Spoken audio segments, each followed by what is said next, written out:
є зміна позиції Франції та Німеччини щодо можливості використання Україною західної зброї по об'єктах на території Росії, і це може мати значні наслідки. Про це пише Financial Times. Видання нагадує, що цього тижня президент України Володимир Зеленський приїхав до Європи, шукаючи як більше західної зброї, так і дозвіл використовувати її, як йому заманеться.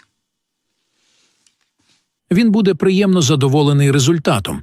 Після більше ніж 2 років війни Україна відстає за озброєнням і чисельністю на лінії фронту, де зростає тиск, оскільки Росія використовує свої переважаючі можливості. Українські міста також потерпають від щоденних бомбардувань, щотижня гинуть десятки мирних жителів. Про це написали Financial Times, і також автори зазначають, що після місяців суперечок у західних столицях, які забороняли Україні використовувати свою зброю для ударів у відповідь по цілях у Росії, минулий вечір приніс великий прорив, оскільки президент Франції Макрон піддався проханню Зеленського, а канцлер Німеччини Олаф Шольц озвучив свою нібито згоду. Але що казали і про що йдеться саме в цій статті, давайте почуємо. Як пояснити Україні, що потрібно захищати свої міста? Але що вони не мають права атакувати туди, звідки летять ракети?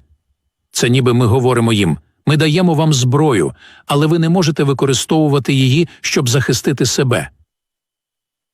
У свою чергу Шольц, який був одним із найбільш стриманих західних лідерів у цьому питанні, сказав, що Україна має повне право, згідно з міжнародним правом, виражати цілі в Росії, щоб захистити себе. Зміна позиції 2 найбільших військових держав ЄС може мати значні наслідки. Основна частина ракет і бомб, що потрапляють в Україну, запускається з пускових пунктів у Росії або скидається з літаків у російському повітряному просторі.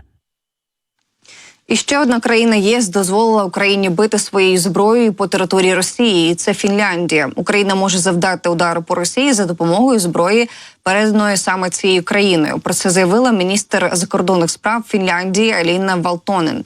Повідомляє РБК Україна з посиланням на Усі Suomi. За її словами, країна, яка веде оборонну війну, може завдавати удару по військових об'єктах на території агресора, якщо це необхідно для самооборони.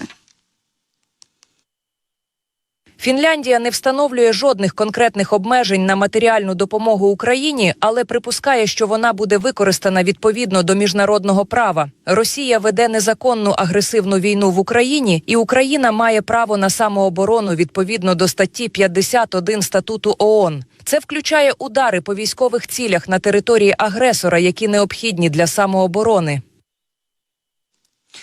Тим часом Сполучені Штати Америки підтвердили участь у саміті миру в Україні, який відбудеться у червні в Швейцарії. Такий анонс зробила речниця Білого дому Карін Жан-П'єр. При цьому вона не оголосила, хто саме приїде на зустріч від США, передає «Голос Америки». Цитую: «Ми брали активну участь у кожному з попередніх українських мирних самітів. Уряд США бере в цьому участь, і ми будемо представлені у цьому майбутньому саміті», заявила Жан-П'єр. Але вона зазначила, що не знає, буде присутній на саміті сам президент США Джо Байден. Вона повідомила, що немає більш конкретної інформації, якою може поділитися.